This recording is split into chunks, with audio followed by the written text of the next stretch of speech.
시편 7편 1절부터 11절까지의 말씀을 제가 읽고 말씀 나누도록 하겠습니다. 여호와 내 하나님이여, 내가 주께 피하오니 나를 쫓아오는 모든 자들에게서 나를 구원하여 내소서. 건져낼 자가 없으면 그들이 사자같이 나를 찢고 뜯을까 하나이다. 여호와 내 하나님이여, 내가 이런 일을 행하였거나 내 손에 죄악이 있거나 화친한 자를 악으로 갚았거나 내 대적에게서 까닭 없이 빼앗았거든 원수가 나의 영혼을 쫓아잡아 내 생명을 땅에 짓밟게 하고 내 영광을 먼지 속에 살게 하소서. 여호와여, 진노로 일어나사 내 대적들의 노를 막으시며 나를 위하여 깨소서. 주께서 심판을 명령하셨나이다. 민족들의 모임이 주를 두르게 하시고 그 위 높은 자리에 돌아오소서. 여호와께서 만민에게 심판을 행하시오니 여호와여, 나의 의와 나의 성실함을 따라 나를 심판하소서. 악인들의 악을 끊고 의인을 세우소서. 의로우신 하나님이 사람의 마음과 양심을 감찰하시나이다. 나의 방패는 마음이 정직한 자를 구원하시는 하나님께 있도다. 하나님은 의로우신 재판장이시며 매일 분노하시는 하나님이시로다. 아멘. 오늘 이 시편 7편의 내용에 맨 위에 보면 부제가 붙어 있습니다. 거기에 다윗의 식가yon 그리고 베냐민인 구시의 말에 따라 라고 하는 간단한 설명이 붙어 있습니다. 이 베냐민 구시가 누굴까? 우리는 그 이름에 대하여서는 우리가 알고 있는 이스라엘의 역사 가운데 그 이름을 찾을 수는 없습니다. 아마도 베냐민 사람 시므이가 이 사람이 아닐까? 혹은 그와 함께 왔던 일행인 중에 한 사람일 수도 있을 그런 가능성에 대해서는 얘기할 수 있습니다. 따라서 시편 3편부터 3, 4, 5, 6, 7 이렇게 여러 편의 시편은 압살롬의 반역과 관련되어 있는 시편이라고 우리가 추정할 수 있습니다. 100% 맞다. 그 말이 아니라 거의 그 상황에 가깝다라고 말할 수 있습니다. 오늘 이 7편도 베냐민 사람 사울 왕의 지파였습니다. 다윗이 왕이 된 다음에 이 베냐민 지파는 사실은 특권을 빼앗겼습니다. 많은 면에서 자기들이 우월하게 모든 지파 위에 있다가 유다 지파가 위로 올라가는 바람에 사실 그 상실감이라고 하는 것은 대단할 것입니다. 거기를 맛 안 본 사람은 모르죠. 맛을 본 사람은 그 권력과 힘과 또는 위치와 지위의 힘을 아는 법입니다. 빼앗기고 나니까 모든 게 다 속상합니다. 그런데 그 와중 가운데 다윗이 압살롬의 반역 때문에 쫓겨가는 그 일을 그들이 보자 그 가운데 일부의 사람들은 너무 기분 좋아했습니다. 잘됐다. 너 그렇게 피 많이 흘리더니 너도 결국 피 흘리는 걸 보는구나. 조롱했습니다. 오늘 여기 나와 있는 이 조롱의 내용이 3절과 4절에 다윗이 다시 한번 고백하고 있는 내용에 등장합니다. 보십시오. 3절에 뭐라고 하고 있는지. 여호와 내 하나님이여, 내가 이런 일을 행하였거나 내 손에 죄악이 있거나 화친한 자를 악으로 갚았거나 내 대적에게서 까닭 없이 빼앗았거든.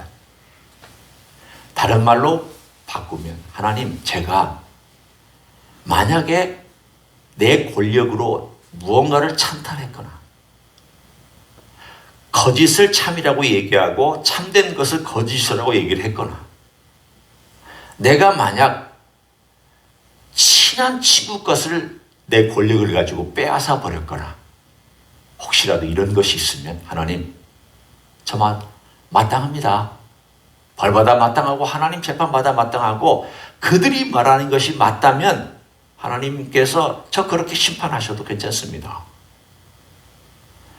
그는 이미 밧세바의 사건과 또 그 사건을 통해서 하나님께서 자기를 심판하신 것을 알고 있고 그 대가를 지불하고 있고 또 하나님께서 용서해 주신 것을 알고 있기 때문에 그 부분에 관하여서는 이미 클리어하다는 것을 알고 있었습니다. 그러나 다른 것을 아무리 생각해봐도 자기는 그 이후에 하나님 아버지 앞에 정직하게 살려고 애썼습니다. 공의로운 판단을 하려고 왕의 재판장에 앉았을 때마다 자기는 애썼습니다. 완벽하다는 이야기가 아닙니다. 사람이 완벽할 수 없습니다.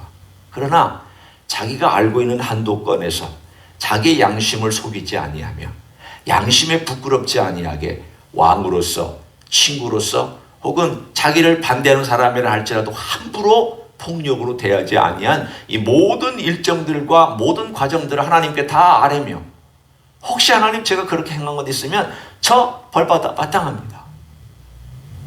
오늘 그 얘기를 3절, 4절, 5절에 행하고 있습니다. 그리고 나서 이 베냐민 사람이 그렇게 공격하는 그 공격의 말을 하나님께 다 가져갑니다. 그거를 자기가 복수하지 않습니다. 칼이나 창으로 던지지 않았습니다. 참 다윗의 위대한 점이 바로 그것입니다. 도망 다닐 때 사울 왕에게 쫓겨 다닐 때에도 창을 던지지 않았습니다. 사울은 다윗을 향하여 창을 던졌지만 다윗은 사울을 향하여 칼도 창도 던지지도 휘두르지도 않았습니다. 오늘 왕이 되어서도 그는 함부로 자기의 권력을 남용하지 않았습니다.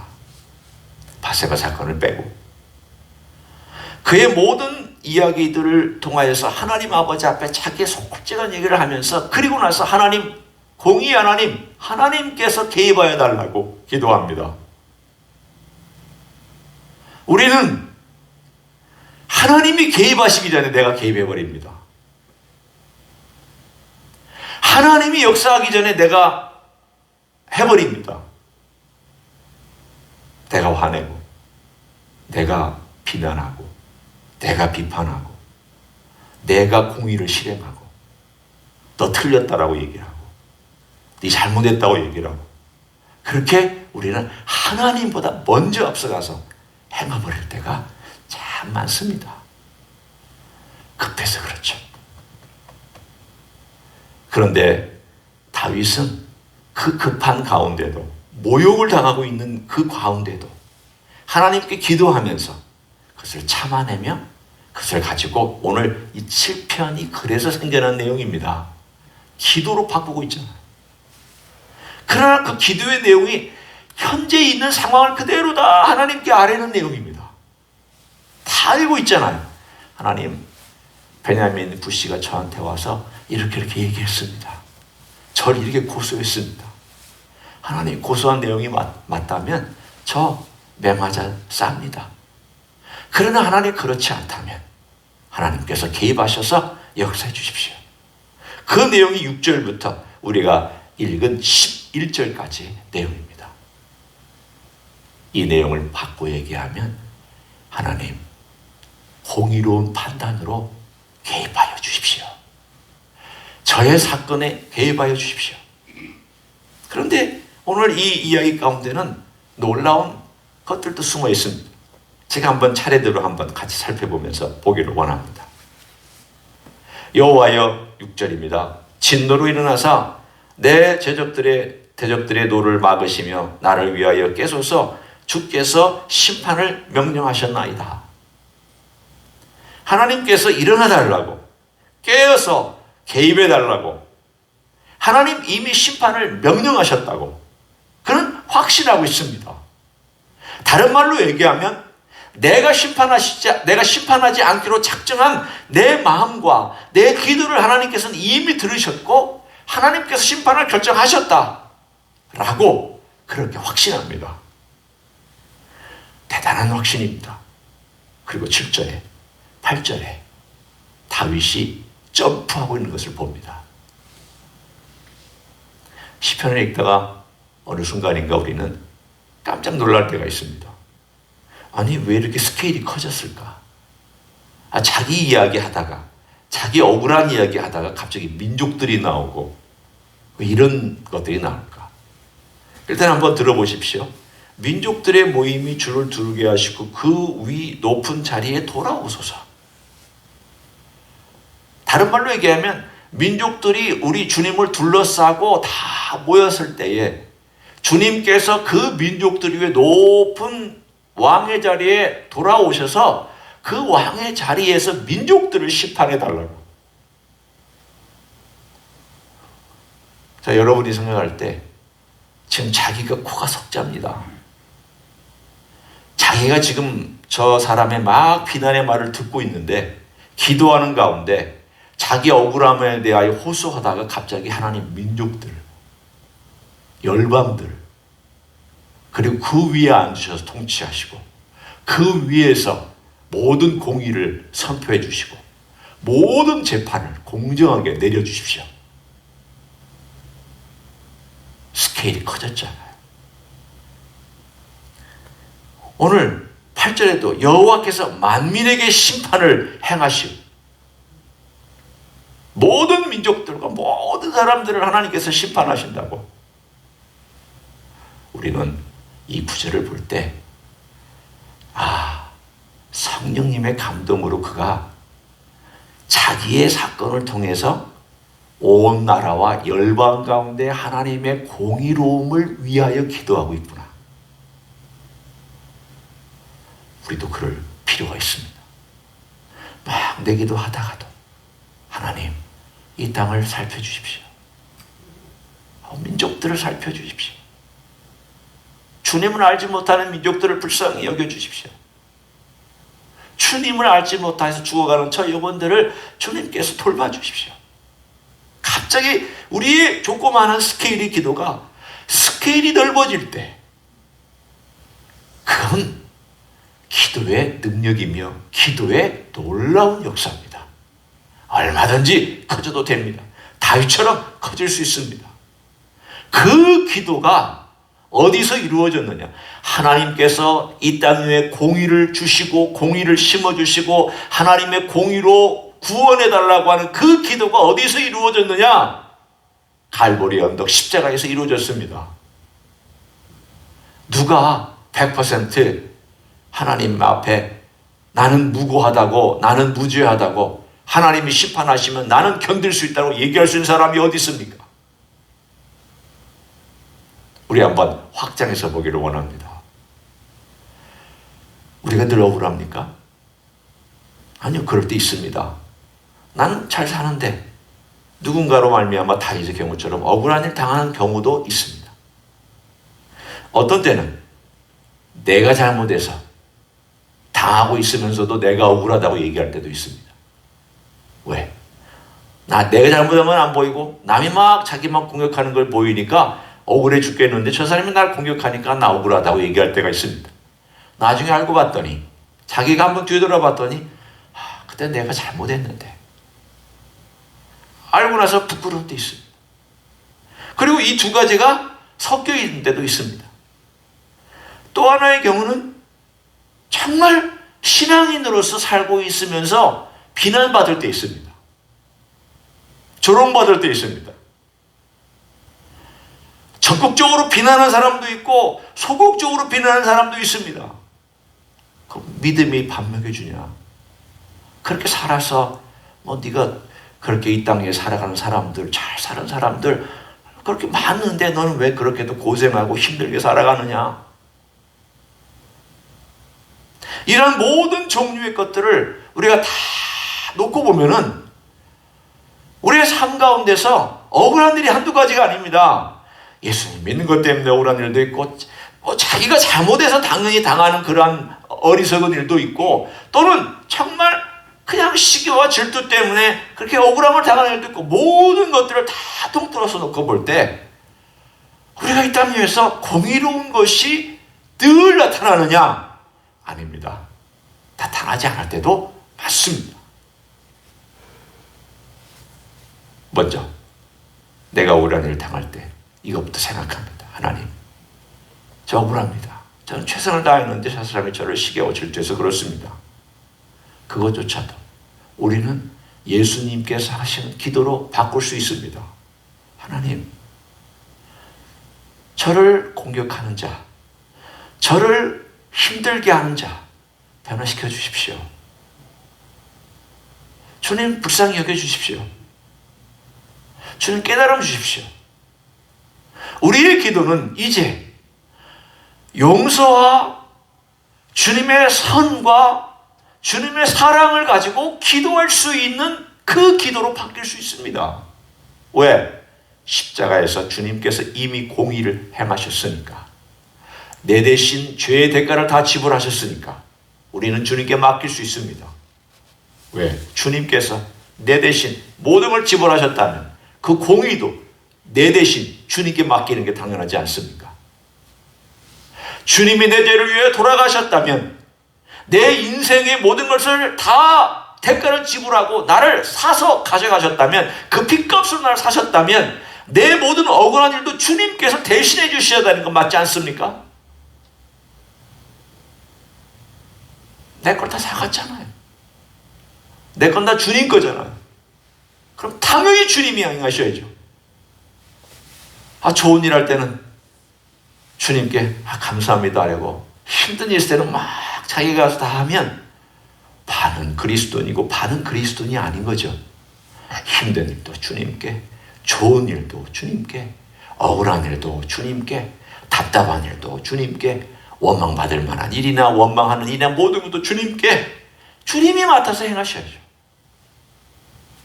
두 번째, 내가 억울한 일, 내가 잘못해서 억울한 일을 당했다면 이걸 회개해야 될 일입니다. 우리는 십자가 앞에 가서 회개하면 되죠. 주님이 대가 지불하셨으니까, 주님이 그 공의를 행하셨습니다. 세 번째, 내가 주님 때문에 억울함과 또 때로는 속상한 일들 생깁니다. 예수 믿는 것 때문에 정직하게 살다 보면 돈 제대로 못 벌 수 있습니다. 손해볼 수 있습니다. 남들이 뭐라고 할 수 있습니다. 너만 그렇게 믿어서 뭐 대단한 거 있느냐 라고 말 들을 수 있습니다. 그때에도 우리는 주님께 맡길 수 있습니다. 왜? 주님은 이 땅에 우리가 살아가는 동안에도 통치하시는 분이지만 결국 온 민족들과 모든 나라들과 모든 개인들을 다 정직하고 공의롭게 심판하시는 그날을 정해놓고 계시기 때문인 줄로 믿습니다. 주님은 심판을 작정하셨습니다. 오늘 그 얘기가 11절에 이렇게 재미있는 표현으로 나옵니다. 하나님은 의로우신 재판장이시며 매일 분노하시는 하나님이시로다. 여러분이 좀 표현이 이상하다, 깜짝 놀라셨죠? 매일 분노하신다고? 하나님께서 막 매일 화를 내시는 그런 하나님이신가? 여기서의 표현은 하나님의 공의에 대한 사랑을 얘기하시는 내용입니다. 하나님의 공의에 대한 열정. 그 공의가 이 땅에서 이루어지기 위하여 하나님이 얼마나 열정을 갖고 계시는지. 우리 주님의 십자가는 하나님의 열정의 산물입니다. 이 땅에 공의를 주시기 위해서, 공의로운 자가 아무도 없으니까 공의를 주시기 위해서 공의로우신 예수님을 보내서 우리를 덧입혀 주신 공의로우신 하나님의 공의의 역사가 십자가입니다. 자비만 있는 게 아닙니다. 십자가는 하나님의 공의를 우리에게 덧입혀 주시게 주신 것입니다. 그러나 이 공의를 덧입지 아니한 자를 언젠가 심판하실 때가 오는데, 이 심판하는 과정 속에서도 주님은 그 공의를 사랑하시기 때문에 매일 그 공의가 이 땅에서 이루어지는 걸 위하여 우리 하나님 지금도 역사하고 계시는 줄로 믿습니다. 하나님 일하십니다.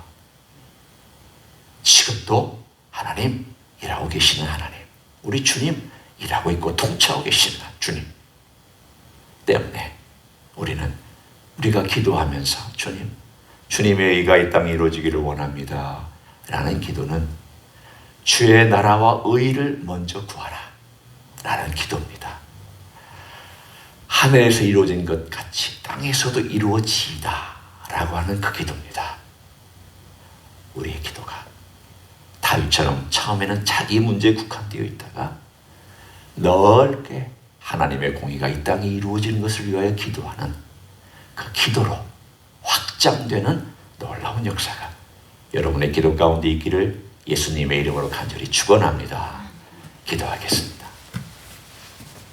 하나님 감사합니다. 다윗은 억울한 일을 당하였습니다. 비난과 핀잔과 조롱과 조소와 저주를 받았습니다.